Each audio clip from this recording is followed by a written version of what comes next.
امام باقر علیہ السلام گواہ تھے اس سارے ماجرا کے جو کربلا میں پیش آیا۔ وہ ماجرا کیا تھا؟ وہ ماجرا یہ تھا کہ ایک طرف اولاد رسول اللہ اور ایک طرف اشقیاء، اسی امت کا ایک مسخ شدہ طبقہ، گروہ، جو اقتدار کی وجہ سے، دنیا پرستی کی وجہ سے، لالچ کی وجہ سے، طمع کی وجہ سے جانور بن گئے تھے، مسخ ہو کر درندے بن چکے تھے۔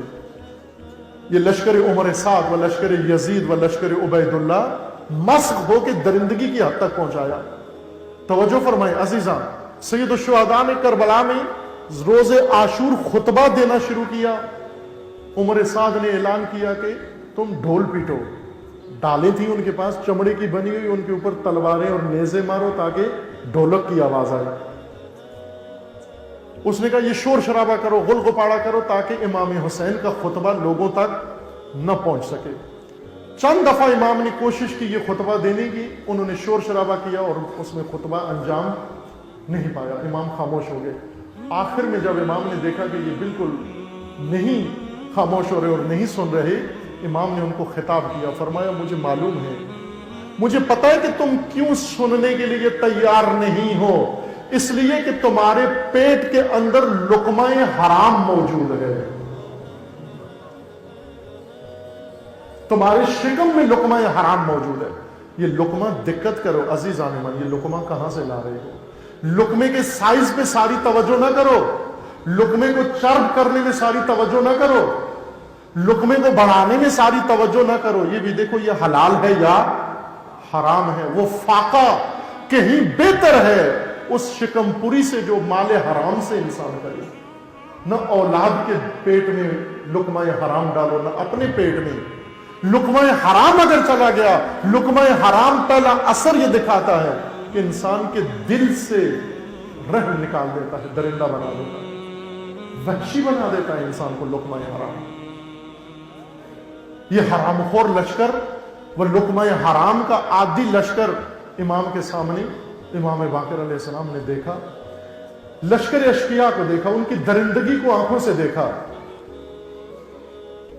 لشکر الہی کو دیکھا، امام حسین علیہ السلام و اصحاب امام کو دیکھا، اولاد رسول اللہ کو دیکھا، شہادتوں کے بعد بیویوں کی اسارت کو دیکھا، کوفہ و شام کے بازاروں و درباروں کو دیکھا۔ یہ سب کچھ امام باقر علیہ السلام نے دیکھا، لیکن سب سے زیادہ تکلیف دہ، توجہ فرمائیں، سب سے زیادہ تکلیف دہ بات امام باقر کے لیے نہ وہ شہادتیں تھیں، نہ یہ بازار و دربار تھے، اور نہ یہ حتاکیاں و گستاخیاں تھیں۔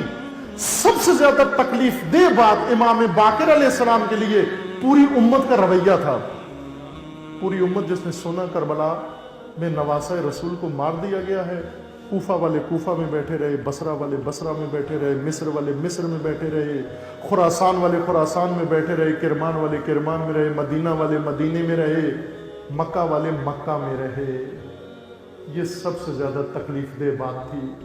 آج 7 ذی الحجہ ہے، روز شہادت امام باقر علیہ السلام، لیکن سرزمین وحی و سرزمین حجاز و سرزمین مکہ پر آج 8 ذی الحجہ ہے۔ 8 ذی الحجہ حج شروع ہونا ہے۔ آج سے حجائرین سب مکہ چھوڑ کر منا و عرفہ روانہ ہو رہے ہیں۔ آج سے حج اکبر باقاعدہ آج سے شروع ہونا ہے، وہاں کی تاریخ کے مطابق 8 ذی الحجہ۔ 8 ذی الحجہ سید الشہداء علیہ السلام نے 60 ہجری میں مکہ کی سرزمین پر، امام رجب کے مہینے میں چلے اور شعبان میں پہنچے مکہ، شعبان سے لے کر 8 ذی الحجہ تک امام حسین مکہ میں رہے، اتنے دن رہے۔ حج شروع ہوا، حج کے ایام آئے، ساری دنیا سے حاجی پہنچ گئے۔ جب مکہ پہنچ گئے، حج کے شروع ہونے کا دن تھا، امام حسین علیہ السلام نے احرام کھولے اور لوگوں کو اعلان کیا، ایھا الناس، میں قیام کر رہا ہوں، میں راہ خدا میں جا رہا ہوں، او میرا ساتھ دو، اے امت رسول اللہ، میں تمہارے رسول کا نواسہ اور جانشین ہوں، او میرے ساتھ نکلو۔ لیکن بڑے آرام سے حاجی حج میں مشغول رہے، طواف میں مشغول رہے، سعی میں مشغول رہے، زمزم پیتے رہے، منا و عرفہ چلے گئے، قربانی و قربانی کے گوشت و کھالوں میں مشغول رہے۔ اور فرزند رسول کا ساتھ نہیں دیا۔ ساری امت حج میں رہی، جو مدینہ میں رہے وہ مدینہ میں رہے۔ خبر پہنچ گئی، بہت جلدی یہ خبر پھیل گئی کربلا کی، لیکن کسی شہر میں کوئی رد عمل نہیں ہوا۔ امام باقر کے لیے یہ بے حسی سب سے زیادہ تکلیف دہ تھی۔ امام نے اپنی ساری عمر مبارک امت کے اندر اس بے حسی کو ختم کرنے میں صرف کر دی۔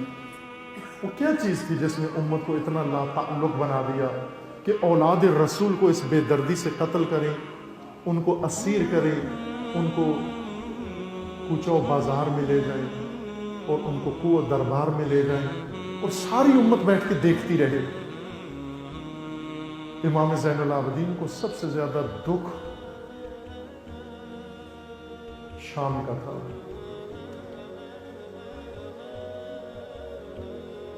امام زین العابدین کربلا کے بعد ایک طولانی عمر امام نے بسر کی، لیکن وہ ساری عمر امام کی دکھ تکلیف کے ساتھ بسر رہی۔ امام یا خدا کی بارگاہ میں رہتے، خدا کے ساتھ اکثر